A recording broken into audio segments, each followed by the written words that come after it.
Okay, ready to start? Mm-hmm. Okay, we're in the middle of Perikos Knias Azihiris, right? A chapter of how to acquire watchfulness. Okay, so let's just recap, right? Recap is that the path to God begins with watchfulness, right? It really begins with what's the word of assessment of what's right and wrong, right? That's the initial step. The first step is figuring out what's the ultimate good, what's the ultimate not good. Right now, that once you person figured that out, the next step is to figure out how to be watchful, right?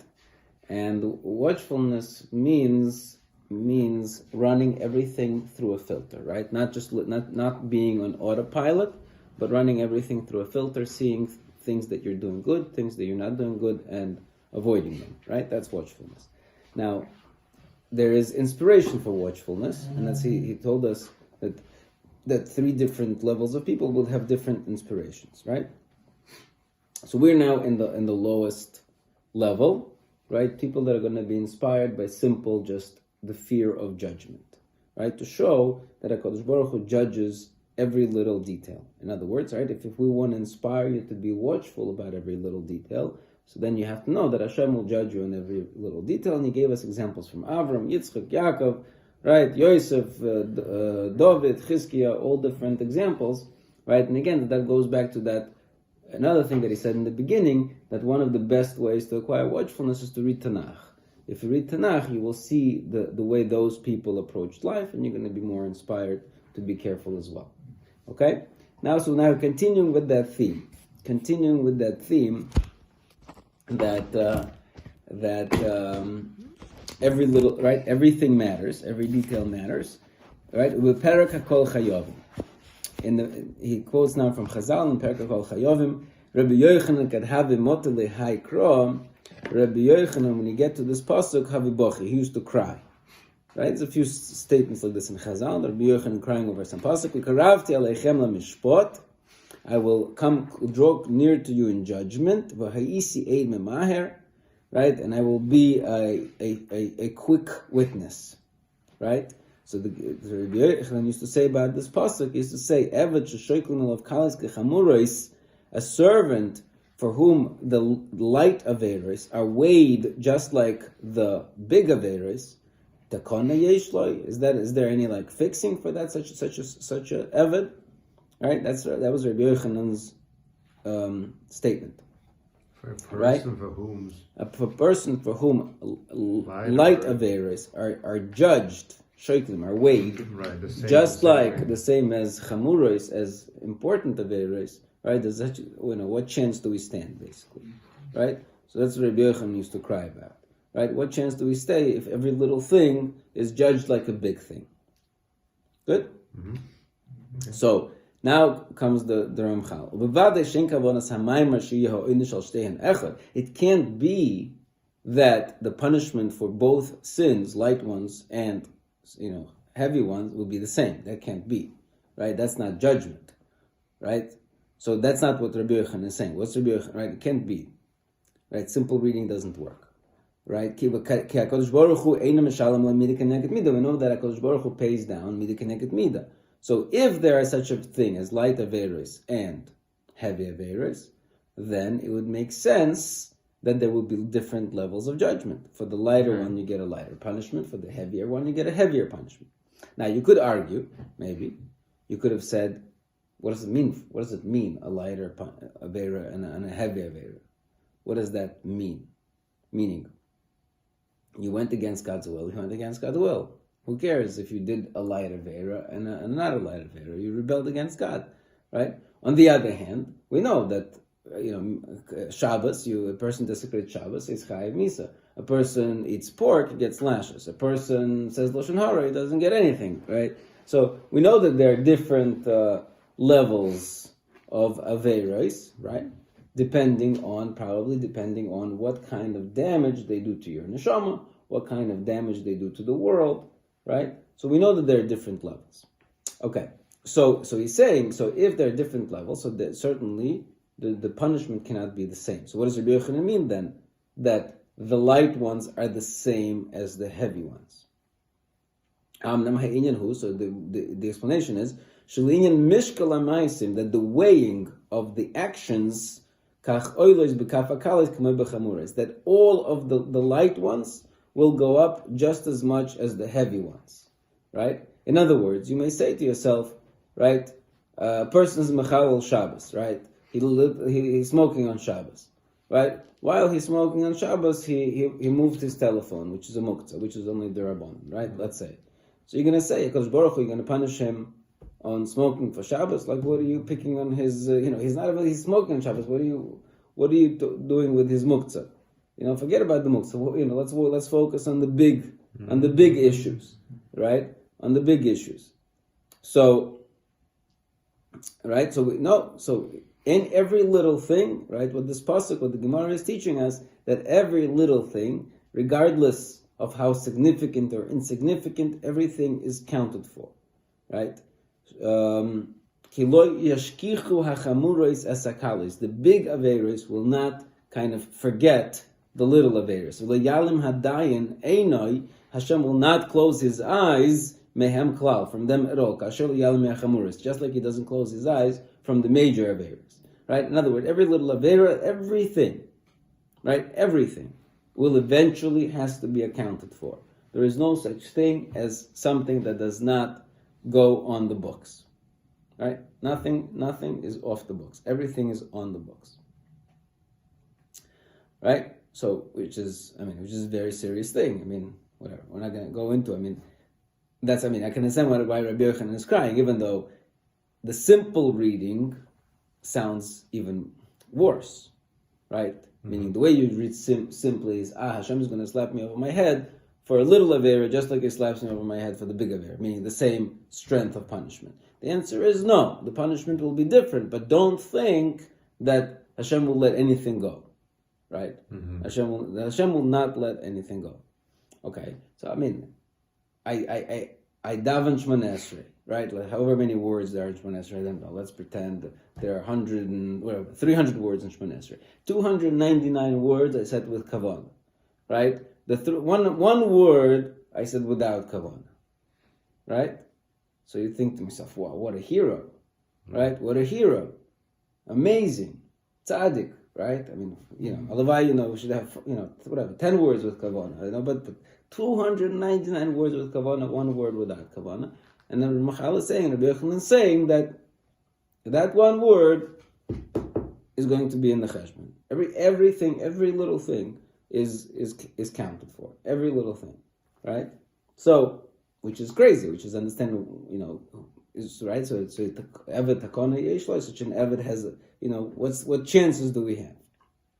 Okay, so that's what he's saying. Ella al kulam yashgiach v'yifakech, on every little thing Hakadosh Baruch Hu will watch and analyze b'hashvo achas, with the same severity, lodun kol echad mehem, to judge each thing, ulehanish achar kach al kol echad kefi mashehu, and to punish for everything, whatever in its level, not the same level, but everything is accounted for. V'hu mashu Shlomo Melech olav hashalom omer, and this is the end of Koheles. Ki eskol maaseh ha'olakim yavi b'mishpat, that every action God will bring to judgment.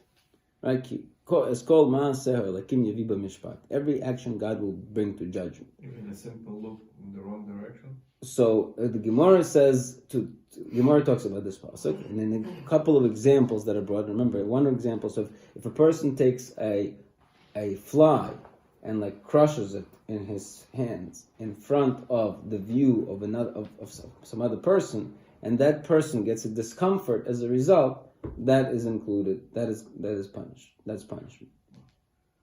That's an example of what this pasuk is talking about. So very severe. Again, every little thing. Every little thing. So again, what? Pretty tense.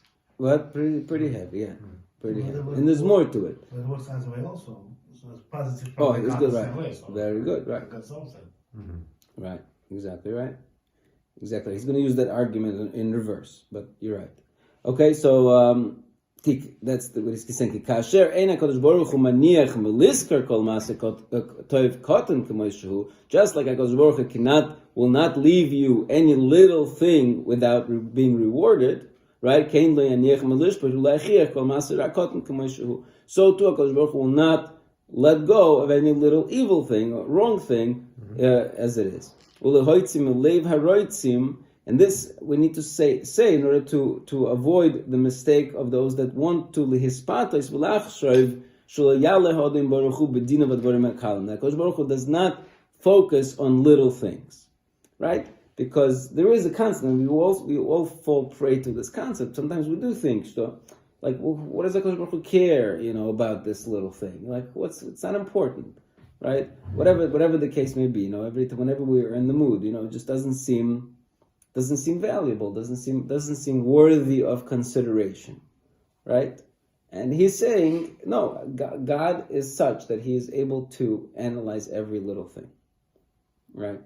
He wants us to be anything that we're capable of analyzing. He will also weigh out, right? Clearly, right? There are certain things that are above our level that we're probably not going to be judged on, right?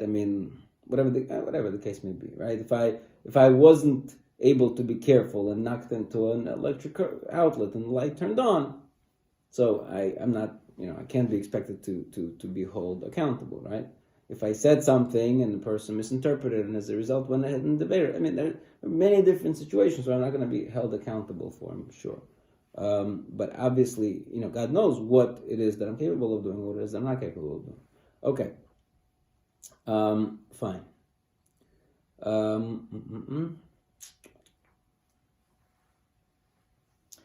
But any case, but there are definitely people in terms of philosophers who at different times believe like that God only cares about the big things, right? And, if you ask a regular person on the street, what does God care about? Even if you believe in God, what does He care about? Okay, He cares.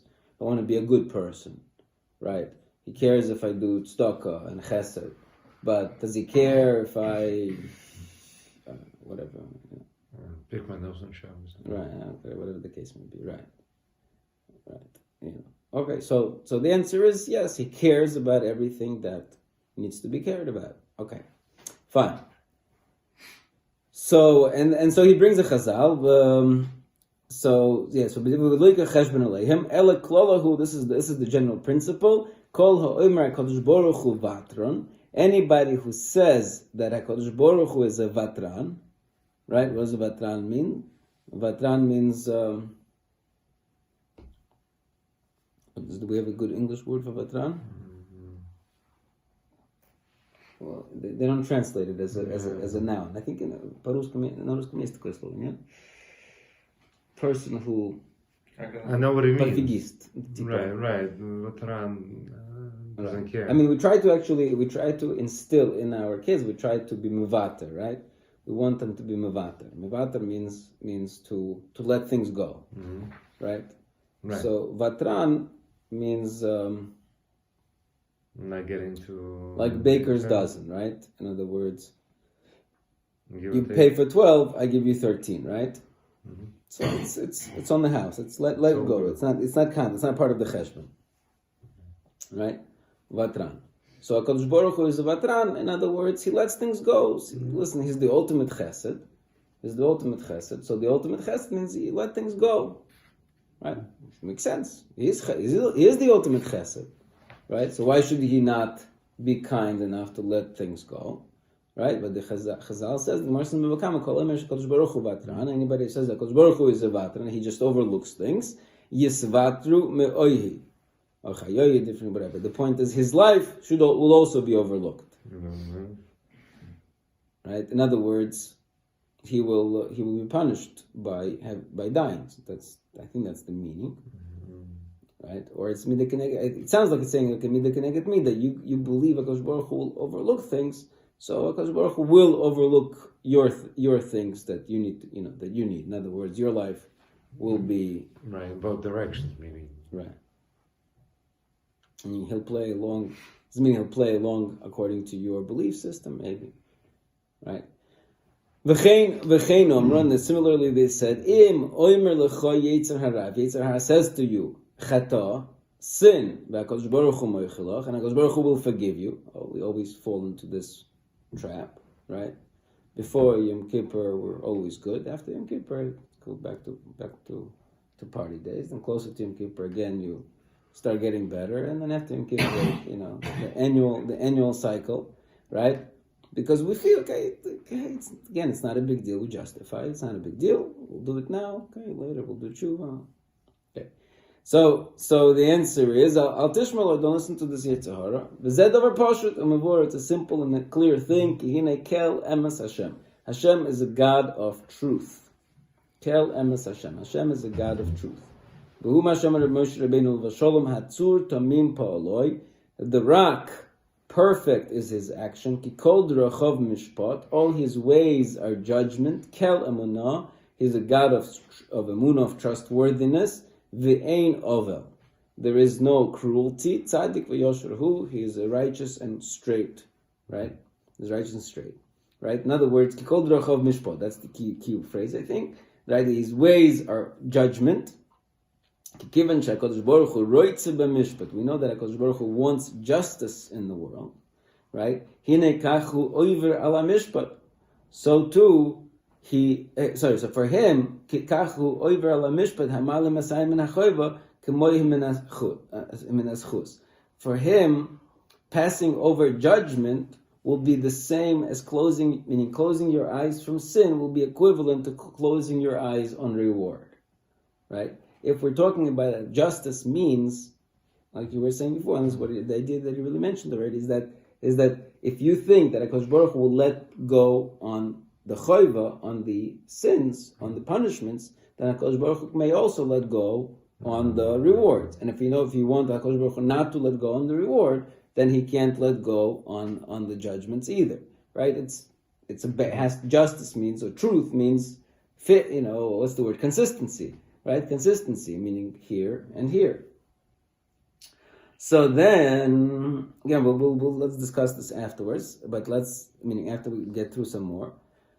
Mm-hmm. So, al kain im mishpat hu roitz, if HaKadosh Baruch Hu wants justice, tzorich shiten l'kol ish kidrochav, he has to pay every man according to his ways, ukefri mama ololov, and according to the fruits of his actions. Right? So again, it's his ways and consequences, right?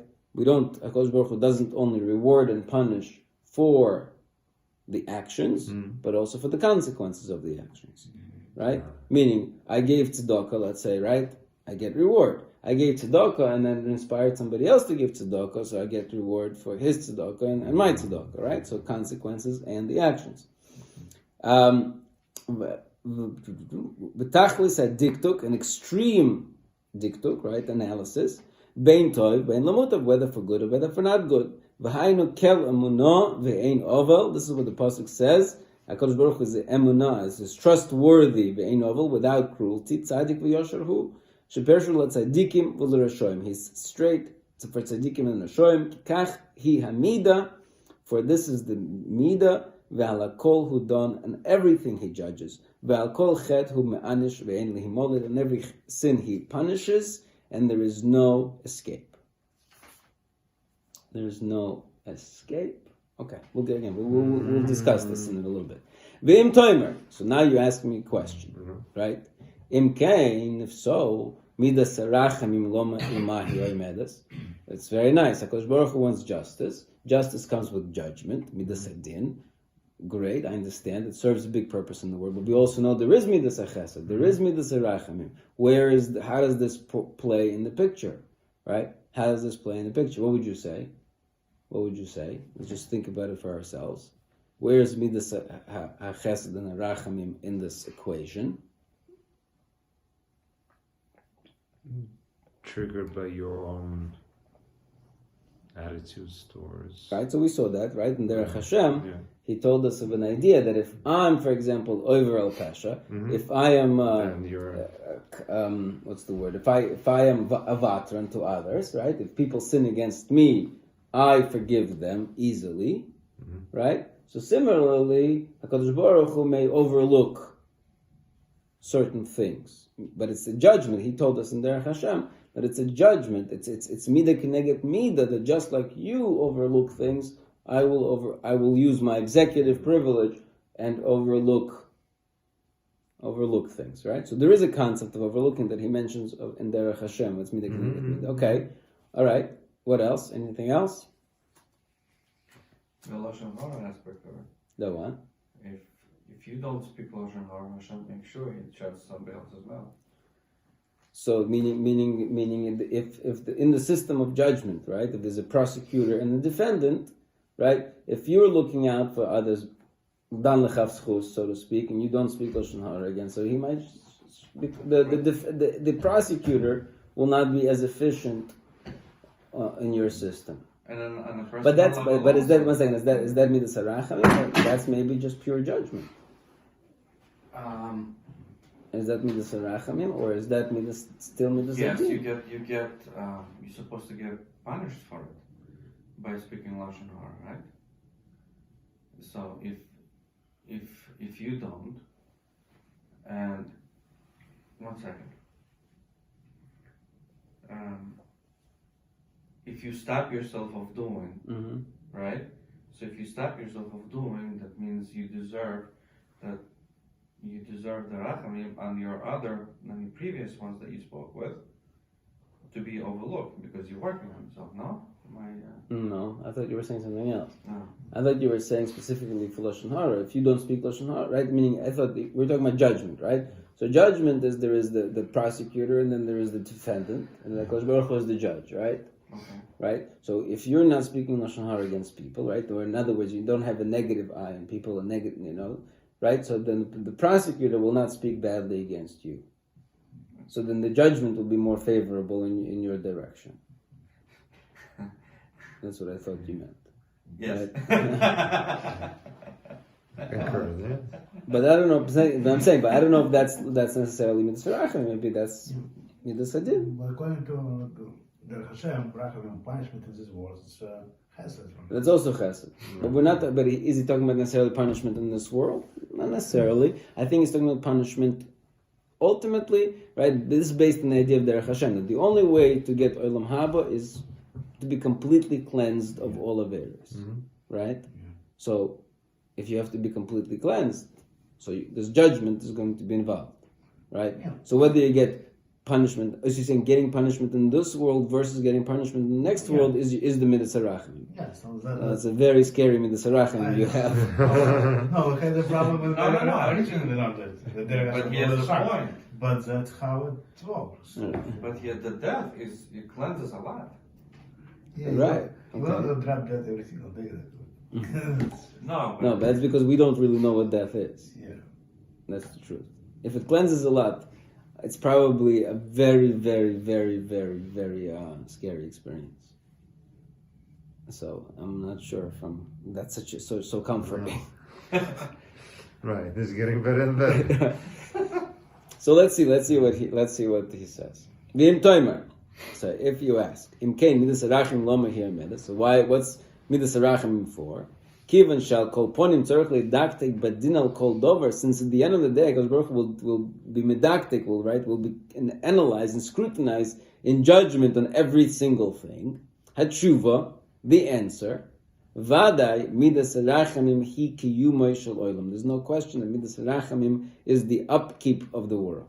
Shelo haya oimeid zulosoi klal klal. The world would not be able to exist without midas harachamim. Why?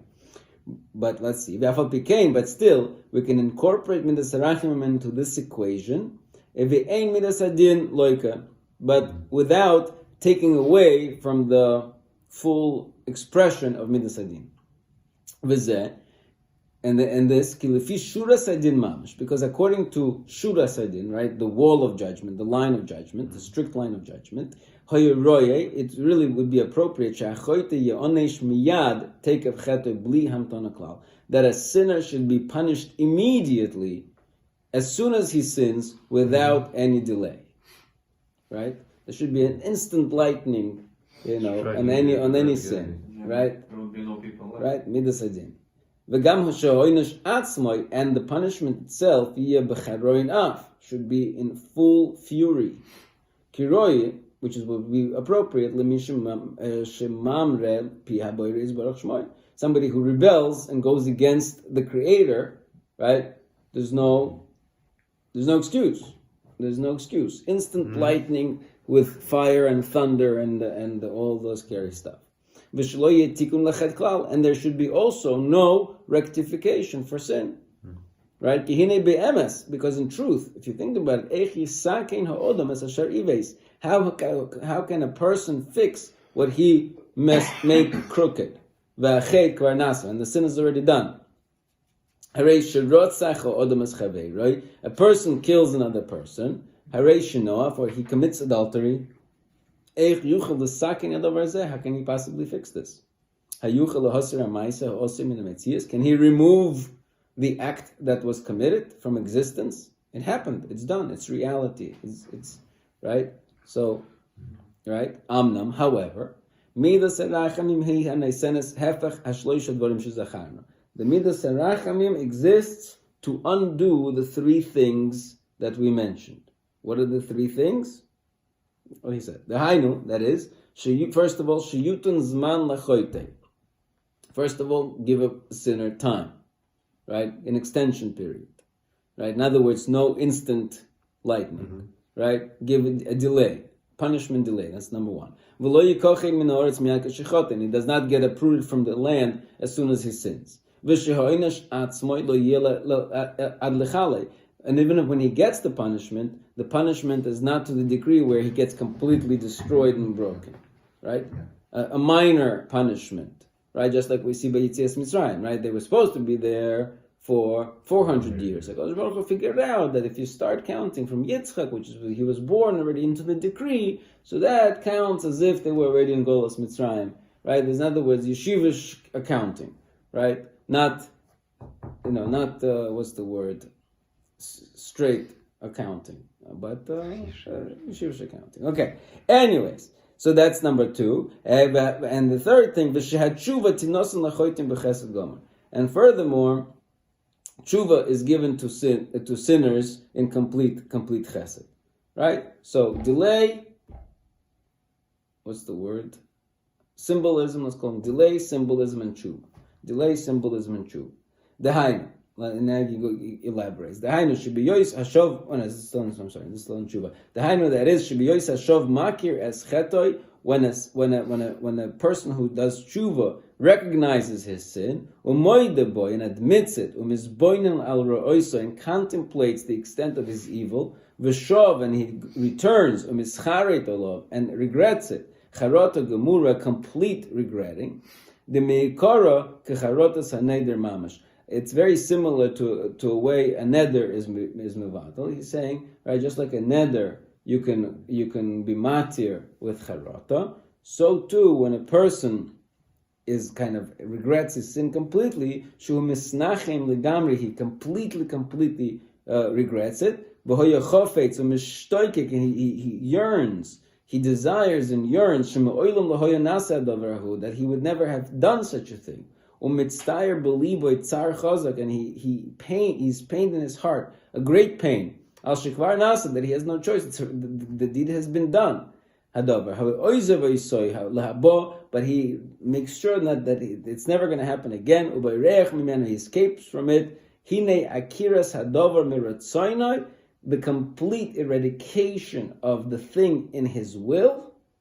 Yechoshev loy ka'akiras haneder, is considered for him like a removal of the neder, umeskaper loy, and it is atoned for him. Right? So this is the magic of tshuva. The magic of tshuva is that if a person's regret is so deep and so real, right, in the world of will, in the world of imagination, in the world of thought, right, if the regret is deep enough, then it does take away even the act of in reality, right? That's the magic of tshuva. That the virtual regret, if it's deep enough, can become a magic eraser, right?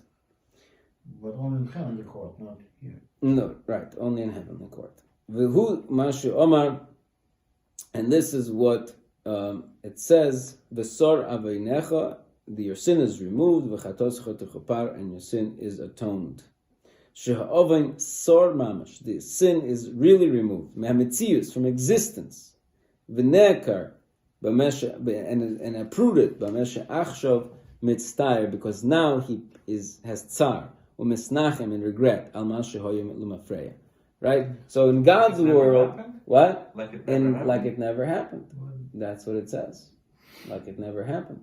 More than that, right? We know that Gemara says that if a real tshuva turns the Aveira into a mitzvah. Yeah. So.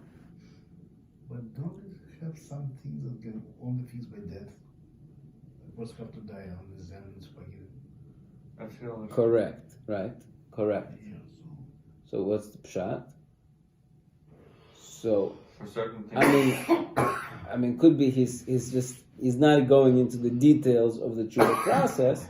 He's just giving you the general principle of how it works. That's one idea. Another idea is that the real thing that takes away the Aveira is the tshuva, right? What takes away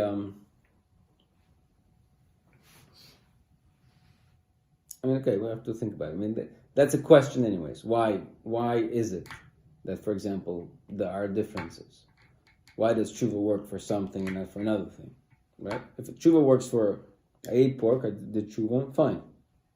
I'm a Chal Shabbos, I did tshuva, no, I can't do it, right? Why is it that I need Yisurim in particular to take away certain Aveiros? Right? If tshuva works, tshuva works. If it doesn't work, it doesn't work. Shabbos is Shabbos is proof of. I understand. So okay, great. So what? But I did it's a tshuva pig now. also. But I did tshuva. Right. So obviously there's more. Meaning there's more to this formula. Right. Another why we need this additional.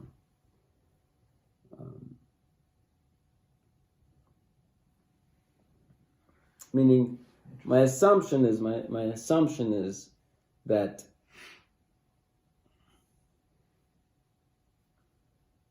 Tshuva works, but not for everything. the tshuva works, but there is a remnant that remains in the. So people don't get too obnoxious. Come see me, yeah. Listen. Tshuva, right? Tshuva. No, that's not No, real my tshuva. friend, No, you're but gonna that's die not real for tshuva. your sins. Right, no, that's not real tshuva. No, but I'm then. saying it's if they don't have it in their, they did an Avera, right? And they say, oh, you know what? No, so I'm gonna do tshuva, I won't do it again. But then he does another Avera, I'll do tshuva, a different Avera, and he's okay. So you're just gonna keep on doing different Averas and keep on doing different. Right, tshuvas. but I hear. But my assumption is that the tshuva takes away the spiritual damage. That's not what I mean. Okay, I'm not sure how to say it, but basically there is certain remnant of the Avera that outside of your ability to fix it. That's ingrained in your flesh, so to speak. That needs to be removed. Something along those lines. Tshuva can take care of your neshama, but somewhere it's so deeply embedded in you. Certain Averas are so deeply embedded in you that you can't. It's not enough to just do tshuva. You need to Eradicate it? right. Put fence. It's like koshering a pot. Certain things you can kosher with just boiling, and certain things you need to burn it out. Right. So certain Averas, they leave a mark that you can't do. You just get rid of with tshuva. You need something more than that. Okay, let's keep going. Let's see how far we can go. Yeah, we're gonna finish and then okay. V'zeh chesed vaday, and this is certainly a huge chesed she'ena mishuras hadin. That's above the line of judgment. Achal kol ponim hine hu chesed she'ena machesh hadin legamri. It's a type of a chesed that does not contradict the concept of judgment. She'erei yesh tzad lehitolis boy, because the judgment. That there is an idea this is meaning that tshuva can be fair, right? Meaning judgment says everything has to be accounted for, right? And tshuva comes in and says, well, not this. This you can't account for because he did tshuva for it, right? So where's the judgment? Does tshuva take away from the concept of judgment or not? Shouldn't they be a prerequisite along with tshuva? That what? So you did tshuva, fine. So now what? Now go become better, learn, do something else. Right. Well, for sure, that's for sure. But actually, I'm saying you have to do that anyways. Even if you didn't do tshuva, you have to learn now anyways. The obligations that the tshuva doesn't really change what you have to do. Tshuva only takes care of your past. It shouldn't necessarily take care of your future, because your future, you're telling me, oh, but now I'm going to learn 2 hours. Before I used to learn 1 hour, and I'm going to 2 hours. Well, if you were able to learn 2 hours, why don't you learn 2 hours?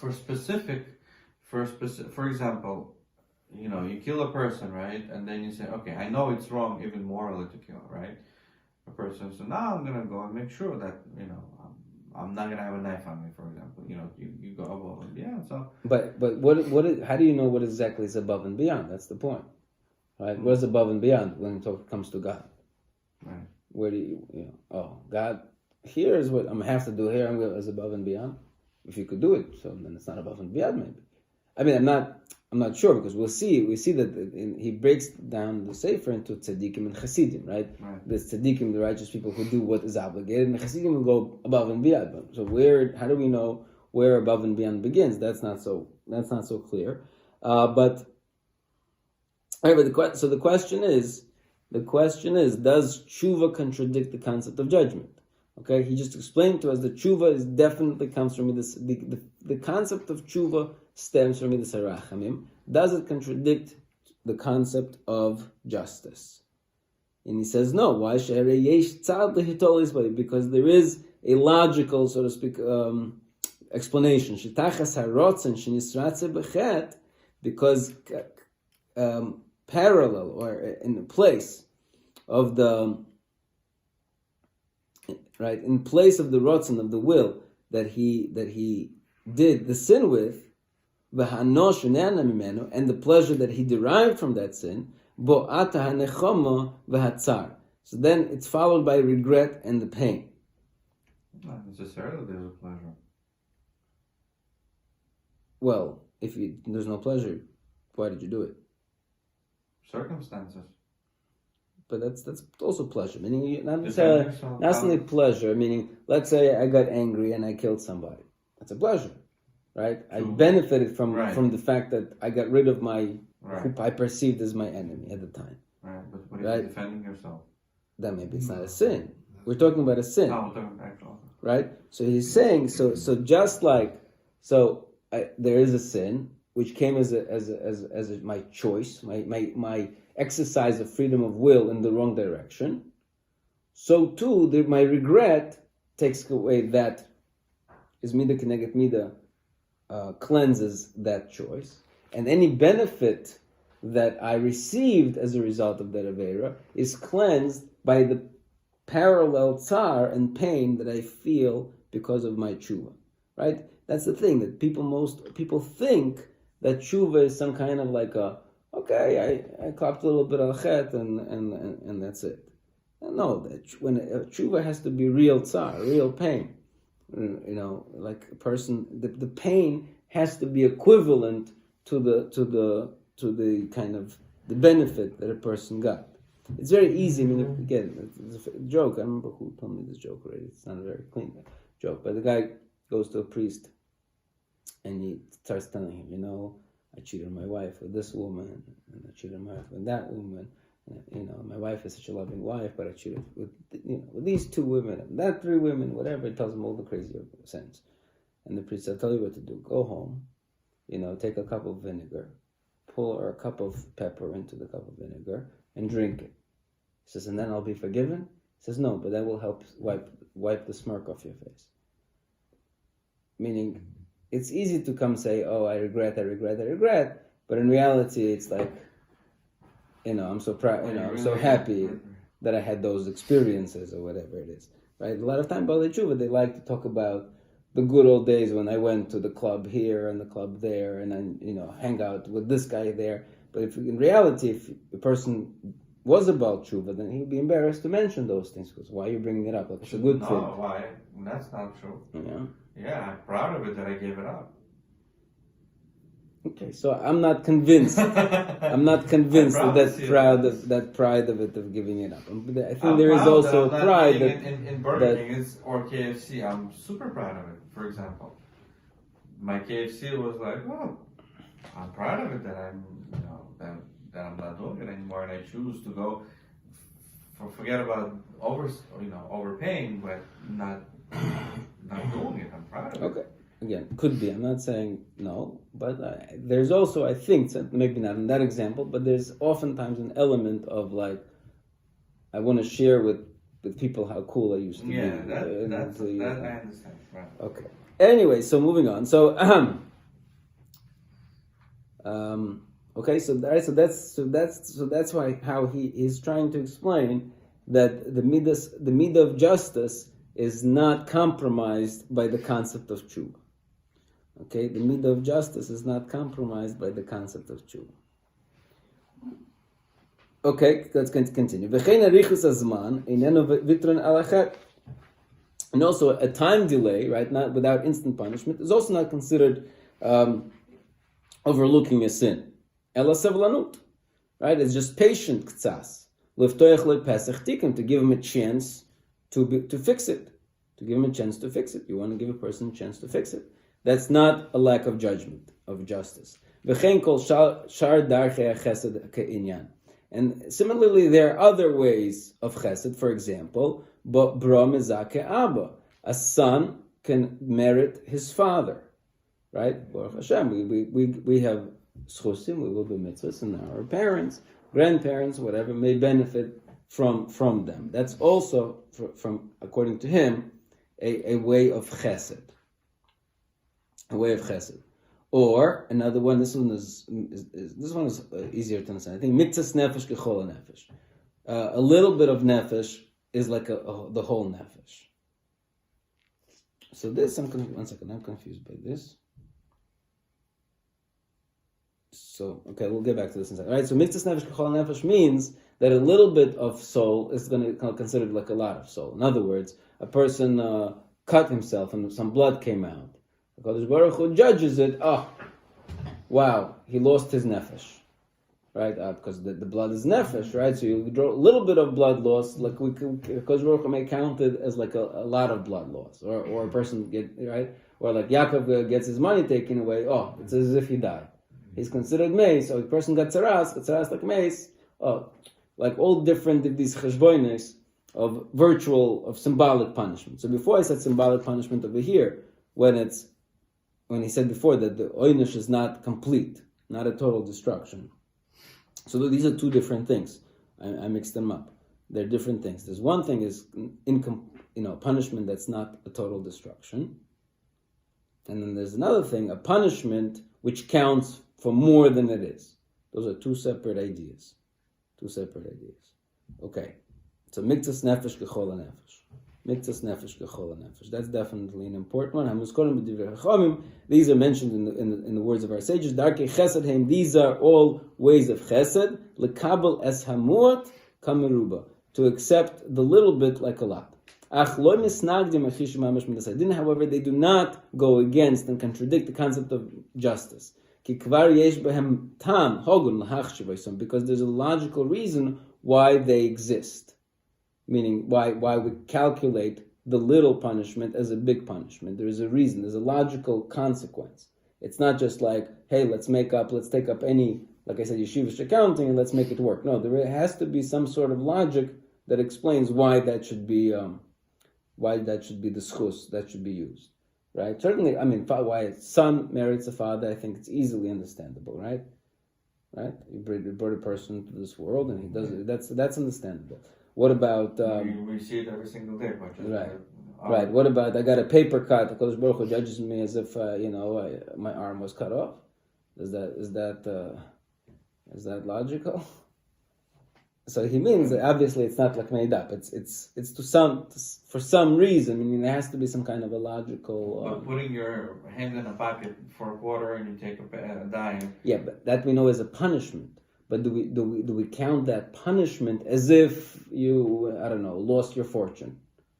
No, with that we don't know, right? We just know that even a little punishment will serve, right? A little discomfort will also take away a considered suitor. Over here he's saying, what if you have a little paper cut, you lost some blood, which is called nefesh, we're going to count it as if you lost your whole nefesh.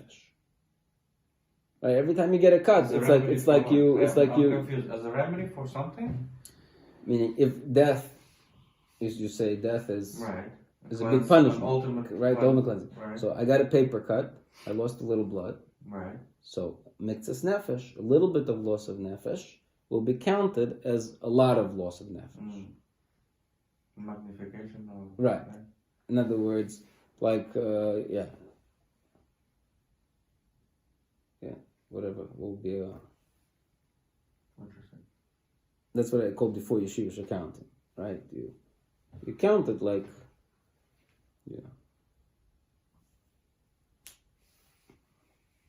There's also like other Rachman and Jin. Like somebody have to be killed, you have to do the most nice way, like so it's way not contradict. Like person had to be executed. right, we give him an execution that's not going to be The most humane way. human, right? So there is a Rachman and Jin that does not contradict each other at all. So they can exist together.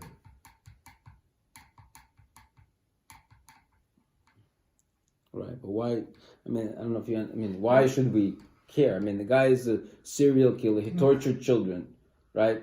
Well, we're gonna kill him in a humane way. No, but the question was, is it possible that it's a Rachman? Let's torture him also a little bit, and then kill him. Why are we being so nice? Some people will say you're gonna go down on his level. Okay, Yeah, but the so- question was That's that, I don't know. the question was So- if Rachamim can Rachamim make Jin like not. But I'm saying, but your example, and my point is, who says that Rachamim does not take away from din? You say, Because well, Racham does not. why not? I'm saying here you have a guy torturing children, and we're going to kill him in a humane way. Why is that? That doesn't take away from din? He gets his din anyways. It sure does. He gets his din anyways. Not really. He just He gets the killed. punishment, he gets killed. But he So took- what's yeah, the but- difference? How? It's not gonna bring back it's not gonna bring back it's not gonna untorture the kids. It's gonna I hear you. If Chas v'sholem, that someone tortured my child, Right. I would want to make sure That that he gets Oh, the full flavor of his correct. I'm sure first can. I would probably do the same. To have him killed, him dead. No. You will not to worry about, this is slow, pass away. No, I Just would want do the him most dead. possible. That's it. The most inhumane way possible. That's I mean, the question is din. I mean, okay. But then again, you'll be getting the benefit from, Okay, and that would be an error. Why not? Why maybe not? I don't know. Okay, that's what we just said. No, not every benefit is an avera. No. He deserved. The din was death, Death. right? But you want to torture. Yes. I'm saying So under that's- that system, that's an avera. But Right. we're asking, well, why did God create that system? If this humane punishment, what kind of a business is this humane punishment? Just let's do inhumane punishment. Cruel and unusual punishment. That'll be even better. Right? Anyways, okay, let's just finish up. Okay. However, that Hashem should overlook Averis without any reason, or he should not perceive them, right? Analyze them. That would be complete compromise of judgment. There will be no justice and judgment, true judgment in these things. That is not possible. And if one of those ways for a sinner to escape is not applicable, right? Meaning he didn't do tshuva, and there's no ability to delay. There's no question that a midas hadin will not leave empty-handed, right? If he can't get any extension, and he can't get any tshuva, and he can't get the miktas nefesh kechol nefesh, if any of those midas chesed will not apply, midas hadin is gonna full force kick in. And so too they said, Marich apei, he extends his anger, right, to some degree, but he collects what is his. He collects what is his. Nimtza, so we come out, that if person who really wants to keep his eyes open on his life, there is no pitui, there is no way for him to self-justification, that he can convince himself, levilti his zoher b'masav, not to be accurate with his actions, tachlis as a heroes, in as much as possible, ulikdaktik boy, and to analyze them, tachlis hadiktik, in as much as you can, right? Once a person sees this fact that every little thing that I do, HaKadosh Baruch Hu will come back to me. So obviously, if I can avoid it now, it would make sense for me to avoid it. Hein kolela hashkofas, these are different things that a person should contemplate. Sheyashkif aleim, contemplate over them. Then he will acquire this midah of zehirus vade in bal nefeshu, if he has a certain sense of nefesh, right? If he has a certain sensitivity, if he has a certain spirituality, then he will acquire this midah zehirus. So it sounds like, right? So I mean, we didn't really dwell on this issue, I think, yet in this sefer, right? What exactly is a midah when we say midah? It's not a very easy. Right? We say character trait. What exactly is a character trait? Right? Because on one hand we just said midah connected midah is measure for measure, right? So midah sounds like measure. But measure is something that I measure out. Indeed. I measure out. On the other hand, midah we usually assume is something that is my character, it's my personality, it's my nature. Nature I don't measure out, it's part of me. Yeah, but it was measured. When you created it was measured. So it was created, You but it sounds like something that I could measure out, no? Or something you're saying, Hashem measured it out for me. So which one is it? Well, you can work in your meters, but I think you start with this basic set, like whatever the set was created, and then... Right, and then what? It's a start point. And that's why it says we have to work on them. Right. So, but when we work on them, right? If I am, let's say, my midah is to become angry, and I work on them, and I'm no longer angry, did I change my midah, or I changed my actions, and I fought against my midah? You change yourself as an individual. Can I change myself as an individual? Yeah. I mean, should I change myself as an individual? Hashem wants me to be not myself. Yeah, because it says clearly that we come here imperfect, so we have to perfect ourselves, right? For the purpose to bring the world back to its creation. But so we should all be robots? No, because each single person cannot get to the point to get to a certain point in the same way. It just one guy goes directly, the other guy from A to B he gets. He makes... Right, so I'm thinking there's something called tchunas hanefesh, qualities of a soul. That's not necessarily a midah. So maybe there may be layers. I'm just saying what we call personality or character traits, there may be different layers. They're different, maybe, that there are certain things that are really our personality, tchunas hanefesh, that are not changeable, or maybe they shouldn't be changed. Right? If a person... Translation of a character trait. Right, I'm not sure that it is. That's what I'm saying. I'm not really sure, because the way people think of character traits, they think that they are embedded things that are not generally changeable. Right? I mean, just... Okay, so there's a lot to think about. What I'm saying is that... What I'm saying over here is that he talks about acquiring the midah of zehirus, right? So to me, I would translate over here, midah zehirus is more like habit, right? It's like 7 habits of highly effective people or something, right? If you do something often enough, it becomes what we call it second nature, right? It becomes like a second nature to you. In other words, it becomes your habit. right? Somebody who trains himself after first becomes intentionally. A person thinks about intentionally being more vigilant. The more he trains himself to be more vigilant, the more the midah becomes part of his routine. So not I don't want to say routine, because the routine is the opposite of watchfulness, right? Because it's not routine, but at the same time it becomes not against his nature, it becomes with his nature, the ability to be able to be more analytical and more careful about everything that a person does. Okay, shkoyach.